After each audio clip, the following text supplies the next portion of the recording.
So ఇక్కడ చెన్నూరులో కూడా అంటే చెన్నూరులో కోల్ బెల్ట్ అది ఉమ్. ఆ బెల్లంపల్లి, అవును. చెన్నూరు, మంచిర్యాలు ఈ కోల్ బెల్ట్ లో కూడా కమ్యూనిస్టుల ఎఫెక్టా మరి లేకపోతే కాంగ్రెస్ మీద ఉన్నటువంటి వ్యతిరేకతన, సింగరేణి మీద రకరకాల ఆరోపణలు వస్తా ఉన్నాయి, స్కామ్ వ్యవహారం కావచ్చు, లేకపోతే వాళ్ళకు మెడికల్ బోర్డు వేయలేదని ఇప్పుడు ఈ మధ్యలో పిల్లలు బాగా ఇబ్బందులు పడతా ఉన్నారు, అంటే అన్ఫిట్ సర్టిఫికేట్ తోటి వాళ్ళు అదే అవుతారు కదా. అవును. సో ఇవన్నిటి వలన కొంత ఎఫెక్ట్ పడతా ఉంది. చెన్నూరులో అయితే ఆల్మోస్ట్ కేతన్పల్లిలో బీఆర్ఎస్ చాలా క్లియర్ కట్ గా గెలిచింది. చెన్నూరు మున్సిపాలిటీని కూడా కొంత అదైతా ఉన్నది. సో అక్కడ కొంత ఎఫెక్ట్ కనపడతా ఉన్నది. ఇది ఎట్లా చూస్తారు కోల్ బెల్ట్ వ్యవహారాన్ని? కోల్ బెల్ట్ ముఖ్యంగా కమ్యూనిస్ట్ పార్టీల ప్రభావం.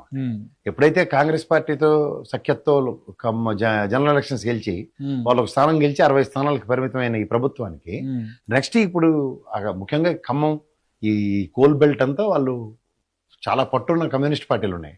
అందులో వాళ్ళకి మొన్న జాతీయ ఇది కూడా జరిగింది. అవును. సో వీటి ఎఫెక్ట్ ఖచ్చితంగా అక్కడ ఉన్నప్పుడు వీళ్ళు మొదట్లోనే తాడి దెబ్బుకుంటే ఎట్లా అవుద్ది?